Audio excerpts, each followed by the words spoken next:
ਸ੍ਰੀ ਵਾਹਿਗੁਰੂ ਸਾਹਿਬ ਜੀ। ਇਕ ਓੰਕਾਰ ਸਤਿਗੁਰ ਪ੍ਰਸਾਦ। ਗੁਰਮੁਖ ਏਕੰਕਾਰ ਆਪ ਉਪਾਇਆ। ਓੰਕਾਰ ਅਕਾਰ ਪ੍ਰਗਟੀ ਆਇਆ। ਪੰਜ ਤਤ ਵਿਸਤਾਰ ਚਲਤ ਰਚਾਇਆ। ਖਾਣੀ ਬਾਣੀ ਚਾਰ ਜਗਤ ਉਪਾਇਆ। ਕੁਦਰਤ ਅਗਮ ਅਪਾਰ ਅੰਤ ਨ ਪਾਇਆ। ਸਚ ਨਾਉ ਕਰਤਾਰ ਸਚ ਸਮਾਇਆ। ਸਚ ਨਾਉ ਕਰਤਾਰ ਸਚ ਸਮਾਇਆ। ਵਾਹਿਗੁਰੂ ਜੀ ਕਾ ਖਾਲਸਾ ਵਾਹਿਗੁਰੂ ਜੀ ਕੀ ਫਤਿਹ। ਪਤਿਤ ਪਾਵਨ ਭਗਤ ਵਸ਼ਲ ਕਰੁਣਾ ਨਿਧਾਨ ਦੀਨਾ ਬੰਧੂ ਜੋਤੀ ਸਵੈਰੂਪ। ਚਵਰ ਛਤਰ ਤਖਤ ਦੇ ਮਾਲਕ ਦਸਾਂ ਪਾਤਸ਼ਾਹੀਆਂ ਦੀ ਜੋਤ। ਧੰਨ ਧੰਨ ਸ੍ਰੀ ਗੁਰੂ ਗ੍ਰੰਥ ਸਾਹਿਬ ਸੱਚੇ ਪਾਤਸ਼ਾਹ ਜੀ ਦੀ ਪਵਿੱਤਰ ਹਜ਼ੂਰੀ ਦੇ ਅੰਦਰ ਹਾਜ਼ਰੀਆਂ ਭਰ ਰਹੀ ਸਤਿਗੁਰੂ ਜੀ ਦੀ ਸਾਜੀ ਨਿਵਾਜੀ ਗੁਰੂ ਰੂਪ ਗੁਰੂ ਖਾਲਸਾ ਸਾਧ ਸੰਗਤ ਜੀ, ਆਓ ਚਿੱਤ ਬਿਰਤੀਆਂ ਨੂੰ ਇਕਾਗਰ ਕਰਦਿਆਂ ਹੋਇਆਂ ਭਾਈ ਗੁਰਦਾਸ ਜੀ ਦੀਆਂ ਵਾਰਾਂ ਦੀ ਚੱਲ ਰਹੀ ਲੜੀਵਾਰ ਕਥਾ ਵਿਚਾਰ ਦੇ ਨਾਲ ਜੁੜੀਏ।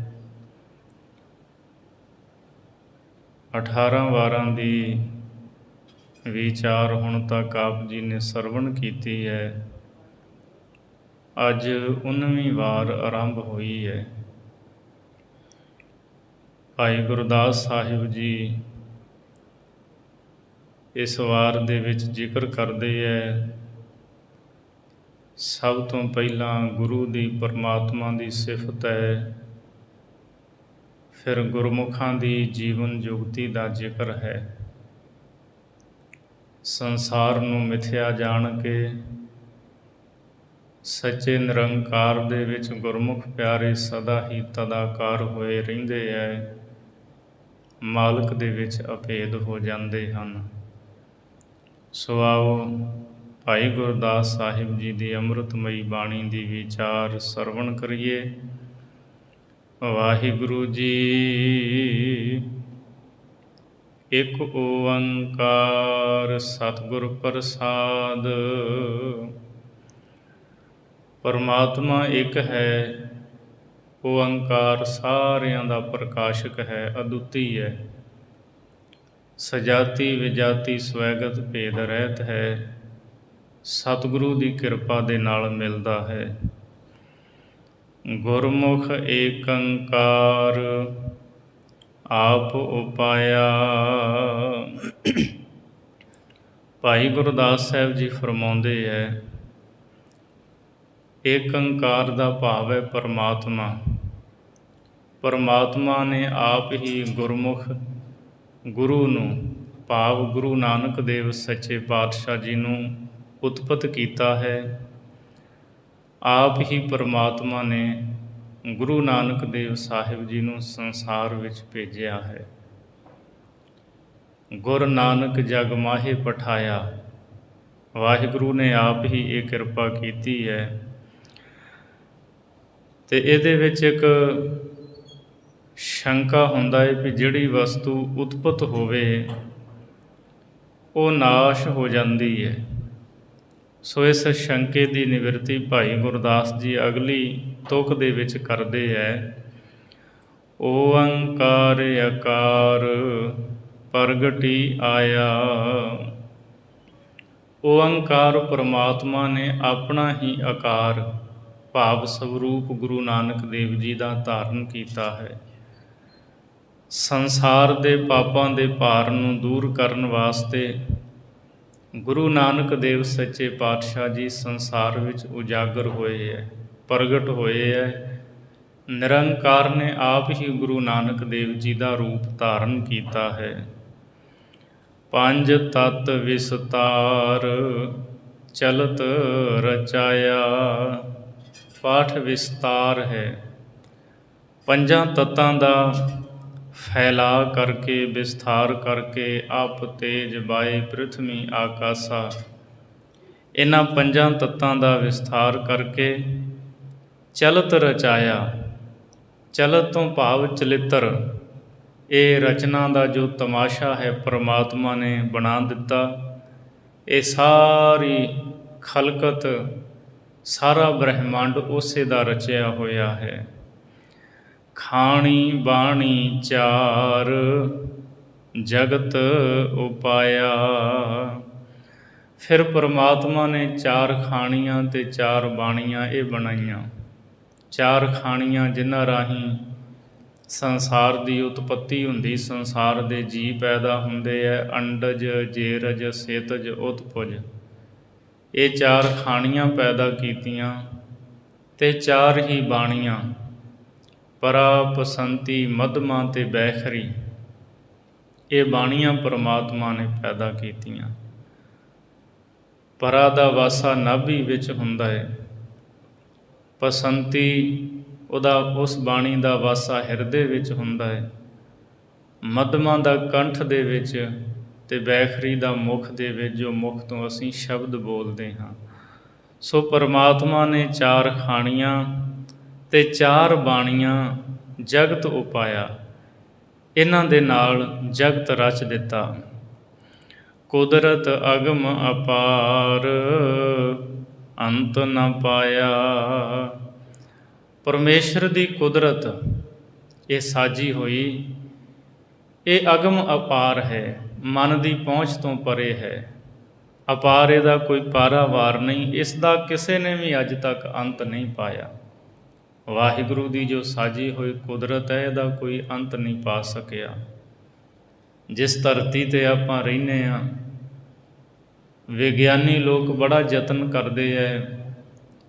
ਕੋਈ ਚੰਦਰਮਾ ਤੱਕ ਪਹੁੰਚਿਆ ਹੈ, ਕੋਈ ਆਪਣੇ ਯੰਤਰਾਂ ਨੂੰ ਮੰਗਲ ਗ੍ਰਹਿ ਤੱਕ ਪਹੁੰਚਾਉਣ ਦੇ ਵਿੱਚ ਸਫਲ ਹੋਇਆ ਹੈ। ਪਰ ਅਜੇ ਬਹੁਤ ਕੁਝ ਹੈ। ਉਹਦੀ ਰਚਨਾ ਦਾ ਭਾਈ ਗੁਰਦਾਸ ਸਾਹਿਬ ਜੀ ਕਹਿੰਦੇ ਕਿਸੇ ਨੇ ਅੱਜ ਤੱਕ ਅੰਤ ਨਹੀਂ ਪਾਇਆ। ਸੱਚ ਨਾਉ ਕਰਤਾਰ ਸੱਚ ਸਮਾਇਆ। ਕਰਤਾਰ ਪਰਮਾਤਮਾ ਦਾ ਨਾਮ ਸੱਚਾ ਹੈ। ਸੱਚ ਸਮਾਇਆ, ਅਤੇ ਉਹ ਸੱਚਾ ਇਸ ਸਾਰੀ ਕੁਦਰਤ ਦੇ ਵਿੱਚ ਸਮਾਇਆ ਹੋਇਆ ਹੈ। ਇਹ ਸਾਰੇ ਪਸਾਰੇ ਦੇ ਵਿੱਚ ਨਿਰੰਕਾਰ ਆਪ ਵਸਦਾ ਹੈ। ਅਥਵਾ ਸੱਚ ਨਾਉ ਕਰਤਾਰ ਸੱਚ ਸਮਾਇਆ। ਜਿਨ੍ਹਾਂ ਨੇ ਕਰਤਾਰ ਦਾ ਸੱਚਾ ਨਾਂ ਜਪਿਆ ਹੈ, ਉਹ ਲੋਕ ਨਾਮ ਜਪਣ ਵਾਲੇ ਸੱਚ ਸਮਾਇਆ, ਸੱਚੇ ਵਾਹਿਗੁਰੂ ਦੇ ਵਿੱਚ ਸਮਾਏ ਹੈ, ਅਭੇਦ ਹੋਏ ਹੈ। ਵਾਹਿਗੁਰੂ ਕਰਤਾ ਪੁਰਖ ਦੀ ਭਾਈ ਗੁਰਦਾਸ ਜੀ ਮਹਿਮਾ ਕਰਦੇ ਇਸ ਪੌੜੀ ਵਿੱਚ। ਅਗਲੀ ਪੌੜੀ, ਦੂਸਰੀ ਪੌੜੀ ਵਿੱਚ ਭਾਈ ਗੁਰਦਾਸ ਸਾਹਿਬ ਜੀ ਦੱਸਦੇ ਹੈ, ਇਹ ਮਨੁੱਖ ਜੂਨੀ ਬੜੀ ਉੱਤਮ ਹੈ। ਇਸ ਮਨੁੱਖ ਜੂਨੀ ਦੇ ਵਿੱਚ ਤੂੰ ਵਾਹਿਗੁਰੂ ਦੀ ਬੰਦਗੀ ਕਰ, ਸੇਵਾ ਸਿਮਰਨ ਕਰ, ਸ਼ੁਭ ਕਰਮ ਕਰ, ਤਾਂ ਕਿ ਇਹ ਤੇਰਾ ਜੀਵਨ ਸਫਲ ਬਣ ਜਾਏ। 184 ਹਜੂਨ ਫੇਰ ਫਿਰਾਇਆ। ਪਰਮਾਤਮਾ ਨੇ 84 ਲੱਖ ਜੂਨੀਆਂ ਦਾ ਫੇਰਾ ਫਿਰਾਇਆ ਹੈ। ਉਹਨੇ ਇਹ ਚੱਕਰ ਬਣਾਇਆ ਹੈ। ਵਾਹਿਗੁਰੂ ਨੇ ਇਸ ਜੀਵ ਨੂੰ 84 ਲੱਖ ਜੂਨੀਆਂ ਦੇ ਫੇਰ ਵਿੱਚ ਫਿਰਾਇਆ, ਭਾਵ ਇਹਨੂੰ ਭੁਆਟਣੀਆਂ ਖਵਾਈਆਂ, ਅਤੇ ਫਿਰ ਕਿਤੇ ਜਾ ਕਰਕੇ ਇਹ ਮਨੁੱਖਾ ਜਨਮ ਮਿਲਿਆ ਹੈ। ਅਸੀਂ ਗੁਰੂ ਗ੍ਰੰਥ ਸਾਹਿਬ ਦੀ ਬਾਣੀ ਦਾ ਬਚਨ ਪੜ੍ਹਦੇ ਹਾਂ, ਕਈ ਜਨਮ ਭੈ ਕੀਟ ਪਤੰਗਾ, ਕਈ ਜਨਮ ਗਜ ਮੀਨ ਕੁਰੰਗਾ, ਕਈ ਜਨਮ ਪੰਖੀ ਸਰਪ ਹੋਇਓ, ਕਈ ਜਨਮ ਹੈਵਰ ਬ੍ਰਿਖ ਜੋਇਓ। ਤੇ ਅਖੀਰ ਤੇ ਮਹਾਰਾਜ ਕਹਿੰਦੇ ਨੇ ਇਹ ਜਨਮ ਜਿਹੜਾ ਨਾ ਤੈਨੂੰ ਸਾਧ ਸੰਗਤ ਕਰਨ ਵਾਸਤੇ, ਨਾਮ ਜਪਣ ਵਾਸਤੇ ਪ੍ਰਾਪਤ ਹੋਇਆ ਹੈ। ਤੂੰ ਸਾਧ ਸੰਗਤ ਕਰਿਆ ਕਰ, ਵਾਹਿਗੁਰੂ ਦੀ ਬੰਦਗੀ ਕਰਿਆ ਕਰ, ਫਿਰ ਇਹ ਤੇਰਾ ਜੀਵਨ ਸਫਲ ਹੈ। ਵੇਖ ਬੜਾ ਲੰਮਾ ਸਫ਼ਰ ਤੂੰ ਤੈਅ ਕਰਕੇ ਆਇਆ ਹੈ। ਤੇ ਜਗਿਆਸੂ ਗੁਰੂ ਚਰਨਾਂ ਦੇ ਵਿੱਚ ਇਹ ਬੇਨਤੀ ਕਰਦਾ ਹੈ, ਹਉ ਆਇਆ ਦੂਰਹੁ ਚੱਲ ਕੈ, ਮੈਂ ਤੱਕੀ ਤਉ ਸਰਨਾਏ ਜੀਓ, ਮੈਂ ਆਸਾ ਰੱਖੀ ਚਿੱਤ ਮਹਿ, ਮੇਰਾ ਸਭੋ ਦੁੱਖ ਗਵਾਏ ਜੀਓ। ਸੱਚੇ ਪਾਤਸ਼ਾਹ ਬੜੀ ਦੂਰੋਂ ਚੱਲ ਕੇ ਆਇਆ ਹਾਂ, ਪਤਾ ਨਹੀਂ ਕਿਹੜੀਆਂ ਕਿਹੜੀਆਂ ਜੂਨੀਆਂ ਦੇ ਵਿੱਚੋਂ ਹੋ ਕੇ ਆਇਆ ਹਾਂ। ਆਸ ਲੈ ਕੇ ਆਇਆ ਆਪਣੇ ਚਿੱਤ ਵਿੱਚ, ਮੇਰਾ ਸਭੋ ਦੁੱਖ ਗਵਾਏ ਜੀਓ, ਮੇਰਾ ਸਾਰਾ ਦੁੱਖ ਦੂਰ ਕਰ ਦਿਓ, ਜੰਮਣ ਮਰਨ ਕੱਟ ਦਿਓ। ਸੋ ਭਾਈ ਗੁਰਦਾਸ ਸਾਹਿਬ ਜੀ ਕਹਿੰਦੇ 84 ਲੱਖ ਜੂਨਾਂ ਦੇ ਫੇਰ ਦੇ ਵਿੱਚ, ਚੱਕਰ ਦੇ ਵਿੱਚ ਇਸ ਜੀਵ ਨੂੰ ਪਰਮਾਤਮਾ ਨੇ ਘੁਮਾਇਆ ਹੈ। ਮਾਨਸ ਜਨਮ ਦੁਲੰਭ ਕਰਮੀ ਪਾਇਆ, ਪਰਮਾਤਮਾ ਦੀ ਬਖਸ਼ਿਸ਼ ਦੇ ਨਾਲ ਇਹ ਦੁਰਲੱਭ ਮਨੁੱਖਾ ਜਨਮ ਇਸ ਜੀਵ ਨੇ ਪ੍ਰਾਪਤ ਕੀਤਾ ਹੈ। ਵਾਹਿਗੁਰੂ ਦੀ ਬਖਸ਼ਿਸ਼ ਹੋਈ ਤਾਂ ਇਹ ਜਨਮ ਮਿਲਿਆ ਹੈ। ਉਹਦੀ ਬੜੀ ਦਇਆ ਹੋਈ, ਉਹਨੇ ਤਰਸ ਕੀਤਾ, ਕਿਰਪਾ ਕੀਤੀ, ਫਿਰ ਇਹ ਅਮੋਲਕ ਮਨੁੱਖਾ ਜਨਮ ਦੀ ਦਾਤ ਮਿਲੀ ਹੈ। ਇਸ ਨੂੰ ਐਵੇਂ ਨਾ ਗਵਾਈਏ, ਇਹਦੀ ਕੀਮਤ ਨੂੰ ਜਾਣੀਏ, ਇਸ ਮਨੁੱਖਾ ਜਨਮ ਨੂੰ ਸਫਲ ਬਣਾਈਏ। ਮਹਾਰਾਜ ਸੱਚੇ ਪਾਤਸ਼ਾਹ ਸਾਨੂੰ ਵਾਰ-ਵਾਰ ਇਹ ਬਾਣੀ ਵਿੱਚ ਉਪਦੇਸ਼ ਦਿੰਦੇ ਹੈ, ਰਹਿਣ ਗਵਾਈ ਸੋਏ ਕੈ, ਦਿਵਸ ਗਵਾਇਆ ਖਾਏ, ਹੀਰੇ ਜੈਸਾ ਜਨਮ ਹੈ ਕੌਡੀ ਬਦਲੈ ਜਾਏ। ਬੰਦਿਆ, ਰਾਤ ਸੌਂ ਕੇ ਗਵਾ ਲੈਣਾ ਹੈ, ਦਿਨ ਖਾ ਕੇ ਲੰਘਾ ਦਿੰਨਾ ਹੈ। ਹੀਰੇ ਵਰਗਾ ਇਹ ਅਮੋਲਕ ਜਨਮ ਹੀਰਿਆਂ ਤੋਂ ਵੀ ਕੀਮਤੀ ਕੌਡੀਆਂ ਦੇ ਭਾਅ ਜਾ ਰਿਹਾ ਹੈ।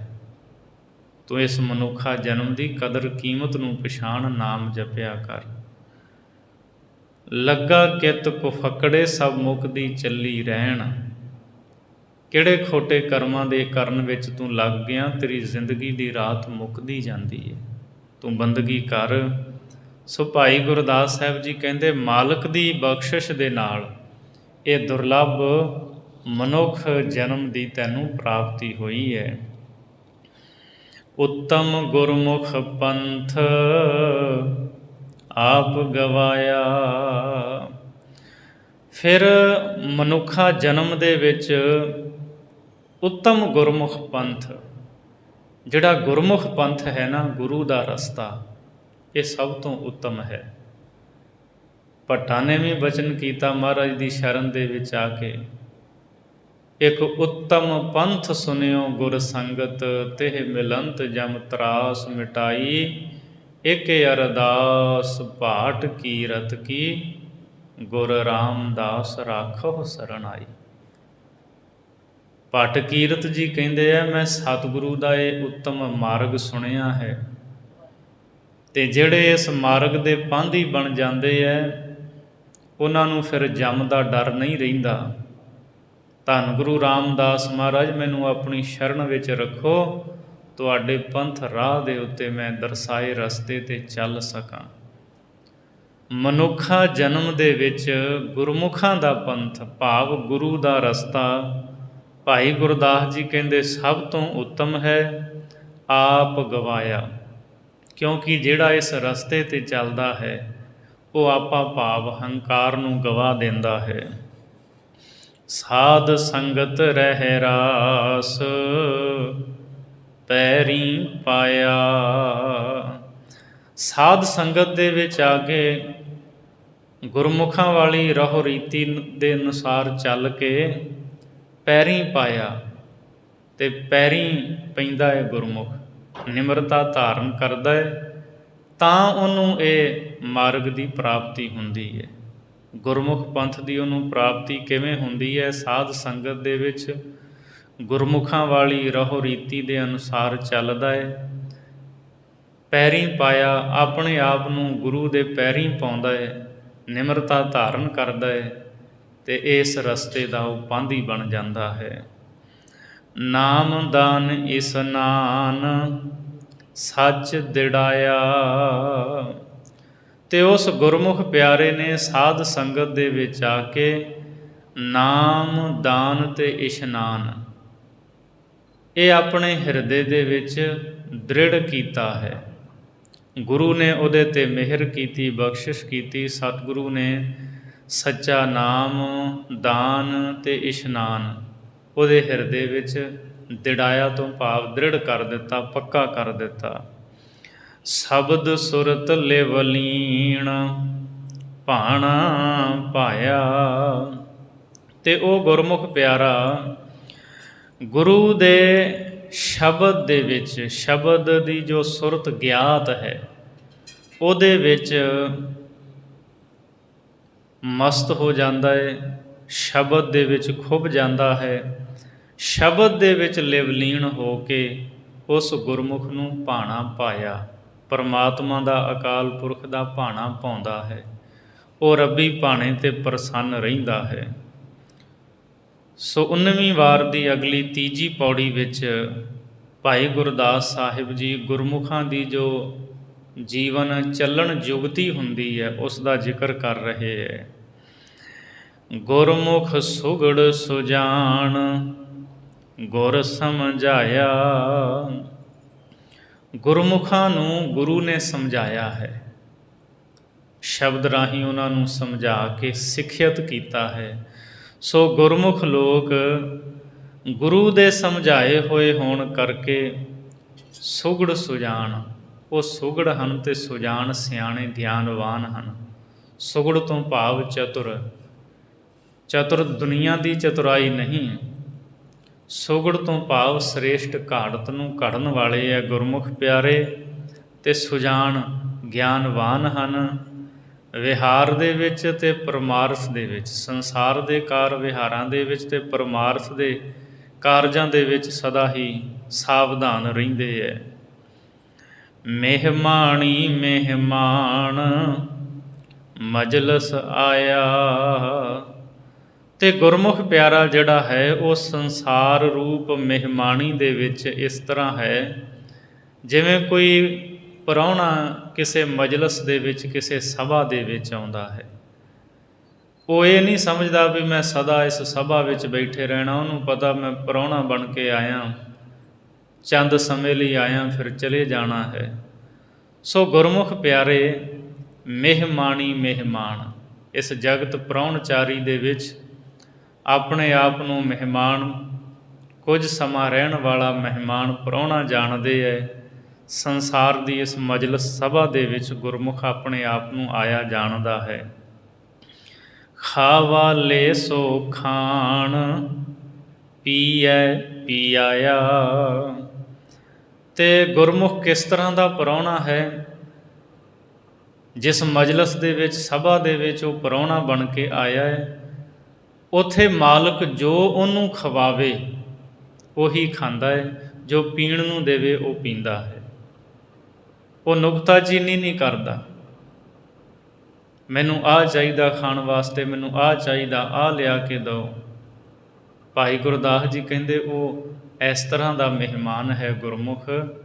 ਮਾਲਕ ਪਰਮਾਤਮਾ ਜੋ ਖਾਣ ਨੂੰ ਦਿੰਦਾ ਹੈ ਉਹ ਖਾਂਦਾ ਹੈ, ਜੋ ਪੀਣ ਨੂੰ ਦਿੰਦਾ ਹੈ ਵਾਹਿਗੁਰੂ ਪਰਮਾਤਮਾ, ਉਹੀ ਪਦਾਰਥ, ਉਹੀ ਦ੍ਰਵ ਪਦਾਰਥ ਉਹਨੂੰ ਪੀਂਦਾ ਹੈ। ਕਰੈ ਨ ਗਰਬ ਗੁਮਾਨ ਹਸੈ ਹਸਾਇਆ। ਕਦੇ ਵੀ ਹੰਕਾਰ ਨਹੀਂ ਕਰਦਾ। ਕਰੈ ਨ ਗਰਬ ਗੁਮਾਨ, ਉਹ ਧਨ ਦਾ ਹੰਕਾਰ ਨਹੀਂ ਕਰਦਾ, ਆਪਣੇ ਗੁਣਾਂ ਦਾ ਹੰਕਾਰ ਨਹੀਂ ਕਰਦਾ। ਹਸੈ ਹਸਾਇਆ, ਅਤੇ ਜਿੰਨਾ ਮਾਲਕ ਉਸ ਨੂੰ ਹਸਾਵੇ ਉਹ ਓਨਾ ਕੀ ਹੱਸਦਾ ਹੈ। ਮਾਲਕ ਦਾ ਹਸਾਇਆ ਹੋਇਆ ਹੱਸਦਾ ਪ੍ਰਸੰਨ ਰਹਿੰਦਾ ਹੈ। ਪਾਹੁਨੜਾ ਪਰਵਾਨ ਕਾਜ ਸੁਹਾਇਆ। ਭਾਈ ਗੁਰਦਾਸ ਸਾਹਿਬ ਜੀ ਕਹਿੰਦੇ ਉਹ ਪ੍ਰਾਹੁਣਾ ਪ੍ਰਵਾਨ ਹੁੰਦਾ ਹੈ, ਪ੍ਰਮਾਣਿਕ ਹੁੰਦਾ ਹੈ। ਕਾਜ ਸੁਹਾਇਆ, ਜੋ ਚੰਗੇ ਕੰਮ ਕਰਕੇ ਸੁਹਾਇਆ ਸ਼ੋਭਨੀਕ ਹੋਇਆ ਹੈ, ਜੋ ਚੰਗੇ ਕੰਮ ਕਰਕੇ ਸ਼ੋਭਾ ਖੱਟਣ ਵਾਲਾ ਹੋਇਆ ਹੈ, ਉਹੀ ਪ੍ਰਾਹੁਣਾ ਸ਼ੋਭਨੀਕ ਹੈ। ਨਹੀਂ ਤਾਂ ਜਿਹੜੇ ਦੂਜੇ ਸ਼ਰਾਬੀ ਕਬਾਬੀ ਨੇ ਉਹਨਾਂ ਦੀ ਤਾਂ ਖੁਆਰੀ ਹੁੰਦੀ ਹੈ ਨਾ। ਆਪਾਂ ਸੰਸਾਰੀ ਗੱਲ ਕਰੀਏ, ਜਦੋਂ ਪ੍ਰਾਹੁਣਾ ਕਿਤੇ ਜਾਂਦਾ ਹੈ, ਕਈ ਫਿਰ ਸਹੁਰੇ ਘਰ ਵਿੱਚ ਜਾ ਕੇ ਆਰਡਰ ਹੀ ਕਰਦੇ ਹੈ, ਸ਼ਰਾਬ ਲਿਆ ਕੇ ਦਿਓ। ਮੈਂ ਤਾਂ ਮੀਟ ਖਾਣਾ, ਘਰ ਵਾਲੇ ਨੂੰ ਕਹਿੰਦੇ ਕਹਿ ਦੀ ਭਰਾ ਆਪਣੇ ਨੂੰ ਵੀ ਮੈਂ ਤਾਂ ਆਹ ਖਾਣਾ ਹੈ, ਮੈਨੂੰ ਸ਼ਰਾਬ ਪੀਣ ਨੂੰ ਜ਼ਰੂਰ ਲਿਆ ਕੇ ਦੇਵੇ। ਭਾਈ ਗੁਰਦਾਸ ਜੀ ਕਹਿੰਦੇ ਐਸਾ ਪ੍ਰਾਹੁਣਾ ਸਤਿਕਾਰ ਨਹੀਂ ਪਾਉਂਦਾ, ਉਹਦੇ ਪੱਲੇ ਖੁਆਰੀ ਪੈਂਦੀ ਹੈ। ਪਰ ਗੁਰਮੁਖ ਪ੍ਰਾਹੁਣਾ ਜਿਹੜਾ ਹੈ, ਉਹਨੂੰ ਜੋ ਮਿਲ ਜਾਏ ਉਹੀ ਖਾ ਲੈਂਦਾ ਹੈ, ਜੋ ਪੀਣ ਨੂੰ ਮਿਲ ਜਾਏ ਉਹ ਪੀ ਲੈਂਦਾ ਹੈ। ਭਾਵ ਇਹ ਹੈ ਵੀ ਗੁਰਮੁਖ ਜਿਹੜਾ ਹੈ ਉਹ ਸੰਸਾਰ ਵਿੱਚ ਆਪਣੇ ਆਪ ਨੂੰ ਪ੍ਰਾਹੁਣਾ ਸਮਝਦਾ। ਇਸ ਸੰਸਾਰ ਦੇ ਵਿੱਚ ਜੋ ਮਾਲਕ ਦਾਤਾਂ ਦਿੰਦਾ ਹੈ ਉਹਦੇ ਵਿੱਚ ਉਹ ਰਾਜੀ ਹੈ, ਕਦੀ ਉਲਾਂਭੇ ਨਹੀਂ ਦਿੰਦਾ ਪਰਮਾਤਮਾ ਨੂੰ, ਸਾਨੂੰ ਆਹ ਨਹੀਂ ਮਿਲਿਆ, ਉਹ ਚੀਜ਼ ਨਹੀਂ ਮਿਲੀ। ਇਸ ਤਰ੍ਹਾਂ ਦਾ ਉਹ ਗੁਰਮੁਖ ਪਿਆਰਾ ਪ੍ਰਾਹੁਣਾ ਉਹ ਪ੍ਰਵਾਨ ਹੈ, ਕਿਉਂਕਿ ਉਹ ਚੰਗੇ ਕੰਮ ਕਰਦਾ, ਚੰਗੇ ਕੰਮਾਂ ਨੂੰ ਕਰਕੇ ਉਹ ਸ਼ੋਭਨੀਕ ਹੋਇਆ ਹੈ। ਮਜਲਸ ਕਰ ਹੈਰਾਨ ਉੱਠ ਸਿਧਾਇਆ, ਅਤੇ ਮਜਲਸ ਨੂੰ, ਸਭਾ ਨੂੰ ਜਿਹੜਾ ਨੇਕ ਪ੍ਰਾਹੁਣਾ ਹੈ ਉਹ ਹੈਰਾਨ ਕਰਕੇ ਦੁਨੀਆ ਤੋਂ ਉੱਠ ਕੇ ਚਲਿਆ ਜਾਂਦਾ ਹੈ। ਜਿਹੜੇ ਪਰਮੇਸ਼ਰ ਦੇ ਪਿਆਰੇ ਸੰਤ ਹੁੰਦੇ ਆ ਨਾ, ਉਹ ਪ੍ਰਾਹੁਣੇ ਹੁੰਦੇ ਆ ਸੰਸਾਰ ਵਿੱਚ। ਸਾਰਾ ਸੰਸਾਰ ਉਹਨਾਂ ਦੇ ਜਾਣ 'ਤੇ ਹੈਰਾਨ ਹੁੰਦਾ ਹੈ। ਫਿਰ ਜੋ ਜੋ ਸ਼ੁਭ ਕੰਮ ਉਹਨਾਂ ਨੇ ਕੀਤੇ ਹੁੰਦੇ ਨੇ, ਉਹ ਬਾਤਾਂ ਲੋਕ ਪਾਉਂਦੇ ਆ, ਉਹ ਗੱਲਾਂ ਸੁਣਾਉਂਦੇ ਹੈ ਵੀ ਵੇਖੋ ਇਸ ਗੁਰਮੁਖ ਪਿਆਰੇ ਨੇ ਕਿੰਨੇ ਚੰਗੇ ਕੰਮ ਕੀਤੇ ਅਤੇ ਸੰਸਾਰ ਤੋਂ ਚੰਗੇ ਕੰਮ ਕਰਕੇ ਇਹ ਸੱਚਖੰਡ ਨੂੰ ਗਿਆ ਹੈ। ਫਿਰ ਉਹਨਾਂ ਦੀਆਂ ਯਾਦਾਂ, ਉਹਨਾਂ ਦੀਆਂ ਬਰਸੀਆਂ ਮਨਾਈਆਂ ਜਾਂਦੀਆਂ, ਉਹਨਾਂ ਗੁਰਮੁਖਾਂ ਨੂੰ ਚੇਤੇ ਕੀਤਾ ਜਾਂਦਾ ਹੈ। ਇਸੇ ਵਾਸਤੇ ਬਾਬਾ ਕਬੀਰ ਸਾਹਿਬ ਜੀ ਕਹਿੰਦੇ ਆ, ਜਦੋਂ ਉਹ ਚਲੇ ਜਾਂਦੇ ਆ ਨਾ ਰੱਬ ਦੇ ਪਿਆਰੇ, ਕਹਿੰਦੇ ਫਿਰ ਉਹਨਾਂ ਵਾਸਤੇ ਰੋਣਾ ਨਹੀਂ ਠੀਕ ਹੁੰਦਾ। ਕਬੀਰ ਸੰਤ ਮੂਏ ਕਿਆ ਰੋਈਐ, ਜੋ ਆਪਣੇ ਗ੍ਰਹਿ ਜਾਏ, ਰੋਵਹੁ ਸਾਕਤ ਵਾਪਰੇ, ਜੋ ਹਾਟੈ ਹਾਟ ਬਿਕਾਏ। ਕਹਿੰਦੇ ਰੱਬ ਦੇ ਪਿਆਰਿਆਂ ਨੂੰ ਨਾ ਰੋਵੋ, ਉਹ ਤਾਂ ਆਪਣੇ ਨਿਜ ਘਰ ਦੇ ਵਿੱਚ ਸੱਚਖੰਡ ਵਿੱਚ ਚਲੇ ਗਏ। ਰੋਵੋ ਉਹਨਾਂ ਸਾਕਤਾਂ ਨੂੰ, ਮਨਮੁਖਾਂ ਨੂੰ, ਜਿਹੜੇ ਆਪਣਾ ਜਨਮ ਵਿਅਰਥ ਗਵਾ ਗਏ, ਜਿਨ੍ਹਾਂ ਕਦੀ ਬੰਦਗੀ ਨਹੀਂ ਕੀਤੀ, ਔਗਣਾਂ ਨੂੰ ਖੱਟ ਦੇ ਕਮਾਉਂਦੇ ਰਹੇ ਅਤੇ ਖਾਲੀ ਹੱਥ ਦੁਨੀਆ ਤੋਂ ਤੁਰ ਗਏ। ਕਹਿੰਦੇ ਉਹਨਾਂ ਨੂੰ ਰੋਵੋ। ਰੱਬ ਦੇ ਪਿਆਰਿਆਂ ਨੂੰ ਰੋਈਦਾ ਨਹੀਂ ਹੁੰਦਾ। ਮਾਲਕ ਦੇ ਚਰਨਾਂ 'ਚ ਅਰਦਾਸ ਕਰੀਦੀ, ਸਤਿਗੁਰੂ ਇਹਨਾਂ ਦੇ ਉੱਚੇ ਸੁੱਚੇ ਜੀਵਨ ਨੂੰ ਵੇਖ ਕੇ ਸਾਡੇ ਜੀਵਨ ਵਿੱਚ ਵੀ ਤਬਦੀਲੀ ਆਵੇ, ਜੀਵਨ ਵਿੱਚ ਗੁਣ ਆ ਜਾਣ। ਸੋ ਜਦੋਂ ਉਹ ਗੁਰਮੁਖ ਪ੍ਰਾਹੁਣਾ ਦੁਨੀਆ ਤੋਂ ਉੱਠ ਕੇ ਜਾਂਦਾ ਨਾ ਸਭਾ ਮਜਲਿਸ ਵਿੱਚੋਂ, ਫਿਰ ਉਹ ਸਾਰਿਆਂ ਨੂੰ ਹੈਰਾਨ ਕਰ ਦਿੰਦਾ ਹੈ। ਸੋ ਅਗਲੀ ਚੌਥੀ ਪੌੜੀ ਦੇ ਵਿੱਚ ਭਾਈ ਗੁਰਦਾਸ ਸਾਹਿਬ ਜੀ ਦੱਸਦੇ ਆ ਵੀ ਸੰਸਾਰ ਤੋਂ ਹਰੇਕ ਨੇ ਤੁਰ ਜਾਣਾ ਹੈ। ਗੋਇਲੜਾ ਦਿਨ ਚਾਰ ਗੁਰਮੁਖ ਜਾਣੀਐ।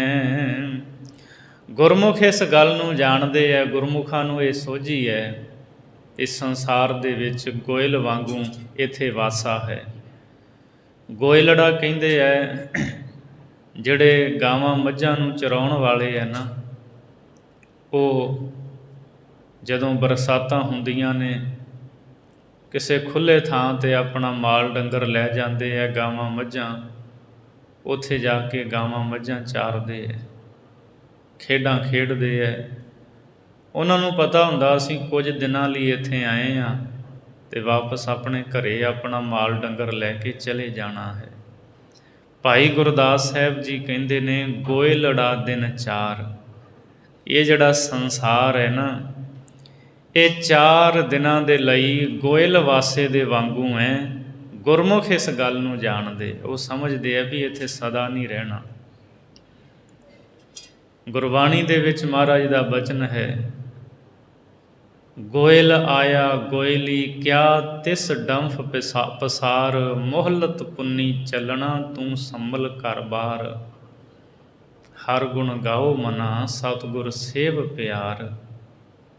ਪਾਤਸ਼ਾਹ ਜੀ ਫਰਮਾਉਂਦੇ ਨੇ, ਇਸ ਸੰਸਾਰ ਦੇ ਵਿੱਚ ਤੇਰਾ ਵਾਸਾ ਜਿਵੇਂ ਚਰਾਂਦ ਦੇ ਵਿੱਚ ਗਵਾਲੇ ਗਾਵਾਂ ਲੈ ਕੇ ਆਉਂਦੇ ਹੈ, ਕੁਝ ਸਮੇਂ ਲਈ ਉੱਥੇ ਚਾਰਦੇ ਹੈ, ਫਿਰ ਵਾਪਸ ਚਲੇ ਜਾਂਦੇ ਹੈ। ਤੂੰ ਵੀ ਸੰਸਾਰ ਵਿੱਚ ਇੱਥੇ ਚੋਗਾ ਚੁਗਣ ਆਇਆ ਹੈ ਅਤੇ ਚੋਗਾ ਚੁਗ ਕੇ ਸੰਸਾਰ ਤੋਂ ਤੁਰ ਜਾਣਾ ਹੈ। ਸੋ ਗੁਰਮੁਖ ਇਸ ਗੱਲ ਨੂੰ ਸਮਝਦੇ ਹੈ। ਮੰਜੀ ਲੈ ਮਿਹਵਾਰ ਚੋਜ ਵਿਡਾਣੀਐ। ਸੋ ਗੋਇਲ ਵਾਸਾ ਹੁੰਦਾ ਕੀ ਹੈ? ਭਾਈ ਗੁਰਦਾਸ ਜੀ ਉਹਦੇ ਬਾਰੇ ਦੱਸਦੇ ਹੈ। ਗੋਇਲ ਵਾਸਾ ਕੀ ਹੈ? ਮੰਜੀ ਲੈ ਮਿਹਵਾਰ। ਮਿਹਵਾਰ ਜਿਹੜੇ ਮਾਹੀ ਹੁੰਦੇ ਹੈ, ਗਾਵਾਂ ਮੱਝਾਂ ਚਾਰਨ ਵਾਲੇ, ਮੱਝਾਂ ਚਾਰਨ ਵਾਲੇ ਨੂੰ ਮਾਹੀ ਕਹਿੰਦੇ ਹੈ। ਸੋ ਮਿਹਵਾਰ ਜਿਹੜੇ ਮੱਝੀਆਂ ਨੂੰ ਗਾਵਾਂ ਨੂੰ ਚਾਰਨ ਵਾਲੇ ਹੈ ਨਾ, ਉਹ ਆਪਣੀਆਂ ਮੱਝੀਆਂ ਗਊਆਂ ਨੂੰ ਲੈ ਕੇ ਜਦੋਂ ਜਿੱਥੇ ਖੁੱਲ੍ਹੀ ਥਾਂ ਚਰਾਂਦ ਉੱਥੇ ਜਾਂਦੇ ਹੈ ਅਤੇ ਚੋਜ ਵਿਡਾਣੀ ਹੈ, ਅਤੇ ਉੱਥੇ ਫਿਰ ਅਸਚਰਜ ਚੋਜ ਕਰਦੇ ਹੈ, ਵੱਡੇ ਕੌਤਕਾਂ ਨੂੰ ਕਰਦੇ ਹੈ। ਕਈ ਉੱਥੇ ਮਿਲ ਕੇ ਕਬੱਡੀ ਖੇਡਣ ਲੱਗ ਪੈਂਦੇ ਹੈ, ਕਈ ਹੋਰ ਖੇਡਾਂ ਖੇਡਣ ਲੱਗ ਪੈਂਦੇ ਹੈ, ਕਦੀ ਬਹਿ ਕੇ ਉਹ ਗੱਲਾਂ ਬਾਤਾਂ ਕਰਨ ਲੱਗ ਪੈਂਦੇ ਹੈ। ਇਉਂ ਪਸ਼ੂ ਚਾਰਦੇ ਨਾ ਕਈ ਤਰ੍ਹਾਂ ਦੀਆਂ ਉਹ ਅਸਚਰਜ ਖੇਡਾਂ ਕਰਦੇ ਹੈ। ਵਰਸੈ ਨਿਜਰ ਧਾਰ ਅੰਮ੍ਰਿਤ ਬਾਣੀਐ। ਅਤੇ ਉੱਥੇ ਜਦੋਂ ਫਿਰ ਉਹ ਆਪਣਾ ਪਸ਼ੂ ਮਾਲ ਡੰਗਰ ਚਾਰਦੇ ਹੁੰਦੇ ਹੈ, ਵਰਸੈ ਨਿਜਰ ਧਾਰ, ਜਦੋਂ ਮੀਂਹ ਆਉਂਦਾ ਨਾ, ਨਿਜਰ ਧਾਰਾ, ਇੱਕ ਰਸ ਧਾਰਾ ਮੀਂਹ ਦੀ ਧਰਤੀ 'ਤੇ ਵਰਸਦੀ ਹੈ। ਅੰਮ੍ਰਿਤ ਬੂੰਦਾਂ ਜਿਹੜੀਆਂ ਨੇ ਉਹ ਧਰਤੀ 'ਤੇ ਡਿੱਗਦੀਆਂ ਨੇ। ਬਾਣੀਆਂ ਜੋ ਰੰਗ ਵਾਲੀਆਂ ਨੇ, ਬਿਜਲੀ ਲਿਸ਼ਕਦੀ ਹੈ ਜਦੋਂ ਤਾਂ ਉਹ ਡਿੱਗਦੀਆਂ ਹੋਈਆਂ ਬੂੰਦਾਂ ਦੀ ਵੀ ਚਮਕ ਹੁੰਦੀ ਹੈ। ਇਸ ਤਰ੍ਹਾਂ ਉੱਥੇ ਮੀਂਹ ਪੈਂਦਾ ਹੈ। ਵੰਜੁਲੀਐ ਚੀਗਾਰ ਮਜਲਸ ਮਾਣੀਐ। ਅਤੇ ਵੰਜਲੀਆਂ ਬਾਂਸਰੀਆਂ ਹੁੰਦੀਆਂ ਨੇ ਉਹਨਾਂ ਦੇ ਕੋਲ, ਅਤੇ ਫਿਰ ਉਹ ਜਿਹੜੇ ਮਾਹੀ ਲੋਕ ਹੁੰਦੇ ਆ ਨਾ, ਮੱਝਾਂ ਗਾਵਾਂ ਚਾਰਨ ਵਾਲੇ, ਉਹ ਵੰਜਲੀਆਂ ਦੀ ਧੁਨੀ ਪ੍ਰਗਟ ਕਰਦੇ ਹੈ। ਮਜਲਸ ਲਾ ਕੇ ਬਹਿੰਦੇ ਹੈ, ਮੌਜਾਂ ਮਾਣਦੇ ਹੈ। ਕੋਈ ਗੀਤ ਗਾਉਂਦਾ ਹੈ, ਕੋਈ ਹੋਰ ਗੱਲਾਂ ਕਰਦਾ ਹੈ, ਅਤੇ ਇਸ ਤਰ੍ਹਾਂ ਵੰਜਲੀਆਂ ਉਹਨਾਂ ਦੀ ਧੁਨੀ ਪ੍ਰਗਟ ਕਰਕੇ ਅਤੇ ਆਪਣੀ ਮੌਜ ਵਿੱਚ ਸਮਾਂ ਬਤੀਤ ਕਰਦੇ, ਗੀਤ ਗਾਉਂਦੇ ਹੈ। ਗਾਵਣ ਮਾਝ ਮਲਾਰ ਸੁਗੜ ਸੁਜਾਣੀਐ। ਭਾਈ ਗੁਰਦਾਸ ਸਾਹਿਬ ਜੀ ਕਹਿੰਦੇ, ਜਿਵੇਂ ਰਾਗਾਂ ਦੇ ਵਿੱਚ ਬੜੇ ਸੁਗੜ ਸੁਜਾਨ ਲੋਕ ਹੁੰਦੇ ਆ ਨਾ, ਰਾਗਾਂ ਦੇ ਜਾਣੂ, ਫਿਰ ਉਹ ਵੰਜਲੀ ਦੇ ਨਾਲ ਗਾਵਣ ਮਾਝ ਮਲਾਰ, ਮਾਝ ਅਤੇ ਮਲਾਰ ਰਾਗ ਗਾਉਂਦੇ ਹੈ, ਗਾਉਂਦੇ ਹੋਏ ਝੂਮਦੇ ਹੈ, ਮਸਤੀ ਦੇ ਵਿੱਚ ਆ ਜਾਂਦੇ ਹੈ। ਹਉਮੈ ਗਰਭ ਨਿਵਾਰ ਮਨ ਵਸ ਆਣੀਐ। ਇਸੇ ਦ੍ਰਿਸ਼ਟਾਂਤ ਦਿੱਤਾ ਭਾਈ ਗੁਰਦਾਸ ਸਾਹਿਬ ਨੇ ਵੀ ਗੋਇਲ ਵਾਸਾ ਹੈ ਸੰਸਾਰ। ਮਈਆਂ ਗਊਆਂ ਵਾਲੇ ਉਹ ਗਾਵਾਂ ਲੈ ਕੇ ਚਰਾਉਣ ਜਾਂਦੇ ਹੈ, ਉੱਥੇ ਅਸਚਰਜ ਕੌਤਕ ਕਰਦੇ ਹੈ, ਗਾਉਂਦੇ ਹੈ। ਇਸੇ ਤਰ੍ਹਾਂ ਜਿਹੜੇ ਗੁਰਮੁਖ ਪਿਆਰੇ ਹਨ, ਹਉਮੈ ਗਰਭ ਨਿਵਾਰ, ਗੁਰਮੁਖ ਲੋਕ ਹਉਮੈ ਨੂੰ, ਹੰਕਾਰ ਨੂੰ ਦੂਰ ਕਰਕੇ ਅਤੇ ਆਪਣੇ ਮਨ ਨੂੰ ਵਸ ਵਿੱਚ ਕਰ ਲੈਂਦੇ ਹੈ। ਜਿਵੇਂ ਉਹਨਾਂ ਮਾਹੀ ਲੋਕਾਂ ਨੂੰ ਪਤਾ ਹੁੰਦਾ ਵੀ ਇੱਥੇ ਕੁਝ ਸਮੇਂ ਲਈ ਆਏ ਹਾਂ, ਗੁਰਮੁਖ ਇਹ ਗੱਲ ਮਨ ਵਿੱਚ ਜਾਣਦੇ ਆ, ਅਸੀਂ ਕੁਝ ਸਮੇਂ ਲਈ ਆਏ ਹਾਂ। ਅਤੇ ਉਹ ਮਾਹੀ ਲੋਕ ਉੱਥੇ ਮਾਝ ਮਲਾਰ ਰਾਗ ਗਾਉਂਦੇ ਹੈ, ਮਸਤ ਹੁੰਦੇ। ਇਸੇ ਤਰ੍ਹਾਂ ਗੁਰਮੁਖ ਰੱਬ ਦੀਆਂ ਸਿਫਤਾਂ ਗਾਉਂਦੇ ਹੈ, ਕੀਰਤਨ ਕਰਦੇ ਹੈ, ਰੱਬ ਦੀ ਸਿਫਤ ਸਲਾਹ ਦਾ ਕੀਰਤਨ ਕਰਦਿਆਂ ਹੋਇਆਂ ਉਹਦੇ ਵਿੱਚ ਮਸਤ ਹੁੰਦੇ ਹੈ। ਸਤਿਗੁਰੂ ਨੇ ਰਾਗਾਂ ਵਿੱਚ ਬਾਣੀ ਉਚਾਰੀ ਹੈ, ਰਾਗਾਂ ਵਿੱਚ ਕੀਰਤਨ ਕਰਦੇ ਹੋਏ ਗੁਰਬਾਣੀ ਦਾ ਆਨੰਦ ਮਾਣਦੇ ਹੈ। ਇਸ ਤਰ੍ਹਾਂ ਗੁਰਮੁਖਾਂ ਨੂੰ ਪਤਾ ਵੀ ਥੋੜ੍ਹਾ ਚਿਰ ਦਾ ਵਾਸਾ ਹੈ, ਰੱਬ ਦੀਆਂ ਸਿਫਤਾਂ ਗਾਈਏ। ਸੋ ਉਹ ਰੱਬ ਦੀਆਂ ਸਿਫਤਾਂ ਗਾਉਂਦੇ ਹੰਕਾਰ ਨੂੰ, ਮੈਂ ਮੇਰੀ ਨੂੰ ਦੂਰ ਕਰਕੇ ਆਪਣੇ ਮਨ ਨੂੰ ਵਸ ਵਿੱਚ ਲੈ ਆਉਂਦੇ ਹੈ, ਕਾਬੂ ਕਰ ਲੈਂਦੇ ਹੈ। ਗੁਰਮੁਖ ਸ਼ਬਦ ਵਿਚਾਰ ਸੱਚ ਸਿਆਣੀਐ। ਗੁਰਮੁਖ ਸ਼ਬਦ ਨੂੰ ਵਿਚਾਰ ਕੇ ਸੱਚ ਨੂੰ ਪਛਾਣ ਲੈਂਦੇ ਹੈ। ਉਹ ਸੱਚ ਦੇ ਨਾਲ ਸਦਾ ਹੀ ਜੁੜੇ ਰਹਿੰਦੇ ਹੈ, ਸੰਸਾਰ ਨੂੰ ਕੁਝ ਸਮੇਂ ਦਾ ਵਾਸਾ ਸਮਝਦੇ ਹੈ। ਜਦੋਂ ਆਪਾਂ ਗੁਰੂ ਗ੍ਰੰਥ ਸਾਹਿਬ ਦੀ ਬਾਣੀ ਪੜ੍ਹਦੇ ਹਾਂ, ਸਤਿਗੁਰੂ ਨੇ ਅਨੇਕਾਂ ਥਾਵਾਂ 'ਤੇ ਸੰਸਾਰ ਦੀ ਅਨਿਸਥਿਰਤਾ ਨੂੰ ਸਮਝਾਇਆ ਹੈ। ਮਹਾਰਾਜ ਜੀ ਨੇ ਬਾਣੀ ਵਿੱਚ ਬਚਨ ਕੀਤਾ ਹੈ, ਸਭਨਾ ਸਾਹੁਰੈ ਵੰਜਣਾ ਸਭ ਮੁਕਲਾਵਣ ਹਾਰ, ਨਾਨਕ ਧਨ ਸੁਹਾਗਣੀ ਜਿਨ ਸਹਿ ਨਾਲ ਪਿਆਰ। ਪਾਤਸ਼ਾਹ ਜੀ ਕਹਿੰਦੇ ਅੱਗੇ ਪਰਲੋਕ ਘਰ ਵਿੱਚ ਸਾਰਿਆਂ ਜਾਣਾ ਹੈ। ਇਹ ਸੰਸਾਰ ਪੇਕਾ ਘਰ ਛੱਡਣਾ ਹੀ ਪੈਣਾ ਹੈ ਇੱਕ ਨਾ ਇੱਕ ਦਿਨ। ਸੋ ਇਹ ਦੁਨੀਆ ਦਾ ਮੇਲਾ ਸਦਾ ਨਹੀਂ ਹੈ, ਸਦਾ ਇਹਦਾ ਮਿਲਾਪ ਨਹੀਂ ਹੈ। ਇਹ ਜੋ ਦੁਨੀਆ ਸਿਹਰ ਮੇਲਾ ਦਸਤਗੀਰੀ ਨਾ ਹੈ। ਕਿੰਨਾ ਕੁ ਚਿਰ ਬੰਦਾ ਇੱਥੇ ਟਿਕਿਆ ਰਹੇਗਾ? ਇੱਥੇ ਸਦਾ ਨਹੀਂ ਰਹਿਣਾ। ਗੁਰਬਾਣੀ ਦਾ ਬਚਨ ਹੈ, ਦਿਨ ਤੇ ਪਹਿਰ ਪਹਿਰ ਤੇ ਘਰੀਆਂ ਆਵ ਘਟੈ ਤਨ ਸੀਜੈ, ਕਾਲ ਅਹੇਰੀ ਫਿਰੈ ਬਦਕ ਜਿਉ ਕਹੋ ਕਵਨ ਬਿਦ ਕੀਜੈ, ਸੋ ਦਿਨ ਆਵਨ ਲਾਗਾ ਮਾਤ ਪਿਤਾ ਭਾਈ ਸੁਤ ਬਣਤਾ, ਕਹੋ ਕਉ ਹੈ ਕਾਕਾ। ਇੱਥੇ ਕੌਣ ਹੈ ਕਿਸੇ ਦਾ? ਉਹ ਦਿਨ ਨੇੜੇ ਆ ਰਿਹਾ ਜਦੋਂ ਦੁਨੀਆ ਨੂੰ ਛੱਡ ਕੇ ਬੰਦੇ ਨੇ ਤੁਰ ਜਾਣਾ ਹੈ। ਰੈਨ ਗਈ ਮਤ ਦਿਨ ਵੀ ਜਾਏ, ਭਵਰ ਗਏ ਬਗ ਬੈਠੇ ਆਏ। ਮਹਾਰਾਜ ਜੀ ਕਹਿੰਦੇ ਰਾਤ ਚਲੀ ਗਈ, ਜਵਾਨੀ ਚਲੀ ਗਈ ਹੈ ਤੇ ਬੁਢੇਪਾ ਆ ਗਿਆ ਹੈ। ਇਹ ਦਿਨ ਵੀ, ਇਹ ਬੁਢੇਪਾ ਵੀ ਐਵੇਂ ਨਾ ਚਲਿਆ ਜਾਵੇ। ਰੱਬ ਦੀ ਬੰਦਗੀ ਕਰ। ਫਰੀਦਾ ਕਾਲੀ ਧੌਲੀ ਸਾਹਿਬ ਸਦਾ ਹੈ, ਜੇ ਕੋ ਚਿੱਤ ਕਰੇ। ਜੇ ਕੋਈ ਰੱਬ ਨੂੰ ਚੇਤੇ ਕਰ ਲਵੇ, ਭਾਵੇਂ ਜਵਾਨੀ ਹੈ ਬੁਢੇਪਾ, ਰੱਬ ਤਾਂ ਸਦਾ ਹੀ ਦਇਆ ਕਰਨ ਵਾਲਾ, ਮਿਹਰ ਕਰਨ ਵਾਲਾ ਹੈ। ਸੋ ਸੰਸਾਰ ਦੇ ਵਿੱਚ ਸਦਾ ਨਹੀਂ ਰਹਿਣਾ, ਇਸ ਗੱਲ ਨੂੰ ਗੁਰਮੁਖ ਚੰਗੀ ਤਰ੍ਹਾਂ ਸਮਝਦੇ ਹੈ। 5ਵੀਂ ਪੌੜੀ ਦੇ ਵਿੱਚ ਭਾਈ ਗੁਰਦਾਸ ਜੀ ਦੱਸਦੇ ਹੈ ਵੀ ਇਹ ਜਗਤ ਜਿਹੜਾ ਨਾ, ਇਹ ਮੁਸਾਫਰਖਾਨਾ ਹੈ। ਜਿਵੇਂ ਰਾਹ ਵਿੱਚ ਜਾਂਦਿਆਂ ਕੋਈ ਸਰਾਂ ਆ ਜਾਵੇ, ਬੰਦਾ ਉੱਥੇ ਰਾਤ ਰਵੇ, ਅੱਗੇ ਤੁਰ ਜਾਂਦਾ ਹੈ। ਵਾਟ ਵਟਾਊ ਰਾਤ ਸਰਾਈ ਵਸਿਆ। ਵਾਟ ਵਟਾਊ, ਵਾਟ ਰਸਤੇ 'ਤੇ ਤੁਰਨ ਵਾਲਾ, ਰਸਤਾ ਤੈਅ ਕਰਨ ਵਾਲਾ, ਪੈਂਡਾ ਤੈਅ ਕਰਨ ਵਾਲਾ ਭਾਵ ਯਾਤਰੀ। ਵਾਟ ਵਟਾਊ ਰਾਤ ਸਰਾਈ ਵਸਿਆ। ਭਾਈ ਗੁਰਦਾਸ ਜੀ ਕਹਿੰਦੇ ਰਸਤੇ ਦੇ ਉੱਤੇ ਜਾਂਦਾ ਹੋਇਆ ਯਾਤਰੀ, ਰਾਹ ਵਿੱਚ ਸਰਾਂ ਆ ਗਈ, ਉਹਨੂੰ ਰਾਤ ਪੈ ਗਈ ਅਤੇ ਰਾਤ ਉੱਥੇ ਰਹਿ ਪਿਆ। ਉੱਠ ਚੱਲਿਆ ਪ੍ਰਭਾਤ ਮਾਰਗ ਦੱਸਿਆ। ਅਤੇ ਜਦੋਂ ਰਾਤ ਲੰਘਦੀ ਹੈ, ਪ੍ਰਭਾਤ ਵੇਲਾ ਹੁੰਦਾ, ਜਿਵੇਂ ਆ ਹੁਣ ਸਮਾਂ ਪਹੁ ਫੁਟਾਲੇ ਦਾ, ਜਦੋਂ ਪਹੁ ਫੁੱਟਦੀ ਹੈ ਅਤੇ ਉੱਠ ਕੇ ਉਹ ਅੱਗੇ ਚੱਲ ਪੈਂਦਾ ਹੈ। ਮਾਰਗ ਦੱਸਿਆ, ਅਤੇ ਉਹਨੂੰ ਅਗਲਾ ਰਸਤਾ ਜਿਹੜਾ ਨਾ ਉਹ ਦਿਸ ਪੈਂਦਾ ਵੀ ਮੈਂ ਅੱਗੇ ਆਪਣੀ ਮੰਜ਼ਿਲ ਵੱਲ ਵਧਣਾ ਹੈ। ਅਥਵਾ ਉੱਥੇ ਲੋਕ ਜਿਹੜੇ ਹੁੰਦੇ ਉਹਨੂੰ ਮਾਰਗ ਦੱਸਿਆ, ਰਸਤਾ ਦੱਸ ਦਿੰਦੇ ਆ ਵੀ ਆਹ ਰਾਹ ਜਾਂਦਾ ਇਸ ਸ਼ਹਿਰ ਨੂੰ, ਤੂੰ ਆਪਣੀ ਮੰਜ਼ਿਲ ਇਸ ਸ਼ਹਿਰ 'ਤੇ ਜਾਣਾ, ਸਿੱਧੇ ਰਸਤੇ 'ਤੇ ਜਾਵੀਂ। ਸੋ ਸਰਾਂ ਦੇ ਵਿੱਚ ਉਹ ਸਿਰਫ ਰਾਤ ਕੱਟਣ ਲਈ ਰੁਕਿਆ। ਸਵੇਰ ਜਦੋਂ ਹੋਈ ਤੁਰ ਪਿਆ। ਨਾਹੇ ਪਰਾਈ ਤਾਤ ਨਾ ਚਿਤ ਰਹੱਸਿਆ। ਭਾਈ ਸਾਹਿਬ ਜੀ ਕਹਿੰਦੇ ਉਹ ਜਿਹੜਾ ਰਾਹੀ ਹੁੰਦਾ ਨਾ, ਯਾਤਰੀ, ਉਹਦੇ ਮਨ ਦੇ ਵਿੱਚ ਕੋਈ ਪਰਾਈ ਈਰਖਾ ਨਹੀਂ ਹੁੰਦੀ ਅਤੇ ਨਾ ਹੀ ਕੋਈ ਪਰਾਈ ਖੁਸ਼ੀ ਉਹਦੇ ਮਨ ਵਿੱਚ ਹੁੰਦੀ ਹੈ ਜਿਹਦੇ ਨਾਲ ਉਹ ਖੁਸ਼ ਹੋਵੇ। ਉਹਦੇ ਮਨ ਵਿੱਚ ਕੋਈ ਰਾਗ ਦਵੈਸ਼ ਨਹੀਂ ਹੁੰਦਾ, ਕਿਉਂਕਿ ਉਹਨੂੰ ਪਤਾ ਕਿ ਮੈਂ ਇੱਥੇ 4 ਘੰਟੇ ਰਾਤ ਕੱਟਣੀ ਹੈ, ਸਰਾਂ ਦੇ ਵਿੱਚ ਅੱਗੇ ਤੁਰ ਗਿਆ। ਉਹਨੇ ਈਰਖਾ ਕਿਸੇ ਨਾਲ ਕੀ ਕਰਨੀ, ਨਾ ਕਿਸੇ ਨਾਲ ਈਰਖਾ ਕਰਦਾ ਅਤੇ ਨਾ ਕਿਸੇ ਦੀ ਖੁਸ਼ੀ ਵਿੱਚ ਉਹਨੂੰ ਬਹੁਤੀ ਖੁਸ਼ੀ ਹੁੰਦੀ ਹੈ। ਉਹ ਆਪਣੀ ਮੌਜ ਵਿੱਚ ਆਪਣੇ ਪੈਂਡੇ ਨੂੰ ਤੈਅ ਕਰਦਾ, ਅੱਗੇ ਤੁਰਿਆ ਜਾਂਦਾ ਹੈ। ਮੋਏ ਨਾ ਪੁੱਛੈ ਜਾਤ ਵਿਵਾਹੇ ਨਾ ਹੱਸਿਆ। ਰਸਤੇ ਵਿੱਚ ਜਾਂਦਿਆਂ ਹੋਇਆਂ ਉਹਨੂੰ ਕਿਸੇ ਦੀ ਅਰਥੀ ਮਿਲ ਜਾਏ, ਕੋਈ ਬੰਦਾ ਮਰਿਆ।